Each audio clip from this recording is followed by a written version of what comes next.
वैसे मैं आपको रियली बता दूं कि मेरे पास कोई ऑल्टरनेटिव नहीं था, क्योंकि उस वक्त मैं अपने शहर जाकर थिएटर नहीं कर सकती थी, क्योंकि थिएटर से आजीविका कमाना तो मुश्किल था। खासकर हिंदी थिएटर में तो आज भी बहुत मुश्किल है ना। अनलेस आपको कुछ लोग हैं बड़े लकी हैं कि उनको सरकार से ग्रांट्स मिल रही है और वो कर रहे हैं, कुछ लोग बिना ग्रांट के भी थिएटर कर रहे हैं। तो मैं NSD में भी जब पढ़ रही थी तो मैं जाती थी देहरादून और सहारनपुर, वर्कशॉप करती थी और पैसा वैसा कुछ नहीं मिलता था।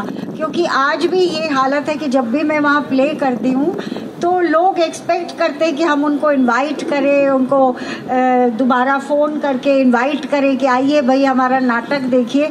लेकिन टिकट खरीदना वो अपनी थोड़ी सी सोचते कि टिकट क्यों खरीदा जाए, भले ही कमर्शियल फिल्म देखने के लिए 1000, 2000, 3000 खर्च करेंगे। ये बड़ी त्रासदी है थिएटर की। तो उस वक्त NSD रेपेट्री ऐसी जगह थी जो पैसा देती थी और उस टाइम मैंने 600 की उस पर अप्रेंटिसशिप ज्वाइन की और वो बहुत ही खूबसूरत, मतलब NSD में तो सीखा ही, लेकिन जो मैंने इतने बड़े बड़े कलाकारों को अभिनय करते हुए देखा, मनोहर सिंह, सुरेखा सीकरी, उत्तरा बावकर, तो वो भी अपने आप में एक लेसन था। और मैं पीछे खड़ी रहती थी मतलब तुगलक में सुरेखा जी के पीछे, और एक बार अलकाजी साहब भी आए। आई वॉज फॉर्चुनेट कि इतने बड़े अच्छे डायरेक्टर्स के साथ मुझे ना कि नेशनल स्कूल ऑफ ड्रामा में पर रेपेट्री में भी काम करने का मौका मिला। और रिचर्ड शेखनर आए थे तो उन्होंने चेरी ऑर्चर्ड किया था, एनवायरमेंटल थिएटर। और फिर फ्रिट्ज बेनेविट्स, मतलब बाहर से, अब बाहर ऐसे विदेशी डायरेक्टर्स तो आते नहीं हैं, तो it was a very learning experience. तो चेरी ऑर्चर्ड किया था उन्होंने एनवायरमेंटल थिएटर, और जसमा ओडन किया था हमने, फोक मैना गुर्जरी किया था। और फिर धीरे धीरे मेरा भी समय मिला, मुझे भी रोल मिले। पहला रोल मिला था मुझे डेस्डेमोना का ओथेलो में, जिसकी वो फोटो भी लगी है उधर, आप देख सकते हैं। मैं और नामदेव ओथेलो था और मैं डेस्डेमोना। और फिर मेरा चहेता नाटक, जिससे कि जिन लोगों ने मेरा परफॉर्मेंस देखा है आज भी याद रखते हैं, वो है मित्रों मरजानी। कृष्णा सोपती का मतलब फैंटास्टिक उपन्यास है, इतना बोल्ड। उनको उसके लिए साहित्य अकेडमी मिला था। और BM शाह, स्वर्गीय BM शाह ने उसका निर्देशन किया था।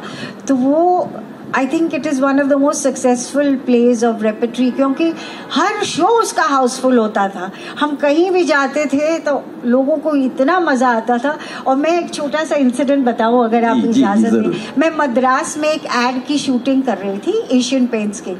तो जैसे होते हैं, मेरी कुछ फिल्में भी रिलीज़ हो गई थी, DDLJ कुछ होता है, और हम आपके हैं कौन। तो वो जिनका बंगला था वो आए मुझसे कि वी आर ग्रेट फैंस। तो मैं सोची बोलूँगी DDLJ या ऐसे कुछ। तो मैंने बोला ma'am we saw your performance in Mitro Marjani. तो मैंने तो उनका हाथ पकड़ लिया, इरफान भाई। मैंने कहा अरे आपने मित्रों मरजानी देखा है। इतनी खुशी हुई मुझे। मतलब थिएटर तो क्या है, एक मेमोरी रह जाता है। इट्स लाइक लाइफ, जब तक हो रहा है जीवन की तरह है, तब तक है। और प्ले ख़त्म हुआ, आजकल तो रिकॉर्डिंग भी हो जाती है, तो वो शाश्वत हो जाता है। लेकिन जैसी प्ले ख़त्म होता है, ख़त्म, सिर्फ आपके मेमोरीज में रहता है। तो आई वॉज वेरी टच्ड कि उन लोगों को मेरे मित्रों की परफॉर्मेंस याद थी।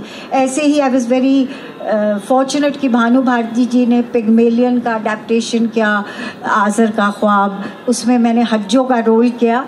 और इसलिए मैं उस नाटक का नाम ले रही हूँ, बर्नार्ड शॉ का है पिग्मेलियन, कि उसमें मैं जो भूमिका करती थी वो प्ले रेपेट्री जगह जगह जाके परफॉर्म करती थी।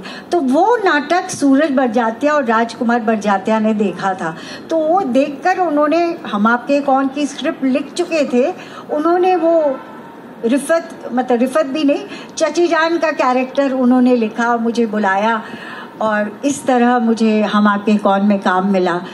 क्योंकि आजकल तो बहुत से साधन हो गए, इंस्टा है, यूट्यूब है, और भी पता नहीं क्या क्या, टिकटॉक, भगवान जाने क्या क्या, इतने हम लोग वो नहीं है। मैं इंस्टा ज़रूर चला लेती हूँ या फेसबुक, लेकिन उस वक्त कुछ भी नहीं था।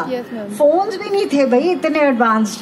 तो उसमें मुझे मेरे नाटक की वजह से उसके टैलेंट की वजह से हम आपके कौन कमर्शियल सिनेमा में रोल किया। हालांकि उससे पहले मैं कर चुकी थी श्याम बाबू के साथ यात्रा और सूरज का सातवां घोड़ा, बट कमर्शियली ब्रेक मिलना, I mean, एक समय, आजकल तो बहुत सारे लोग आ गए थे, एक समय मतलब ये बोला जाता है कि I was the only female actress from national school of drama who had made it big in the commercial film industry.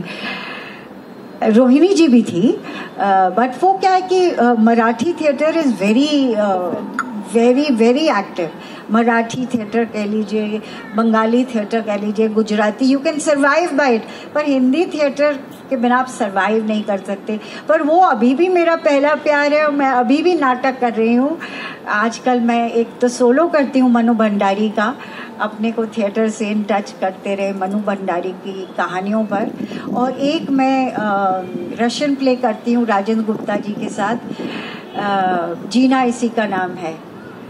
तो ये मैंने आपको बताया। आपने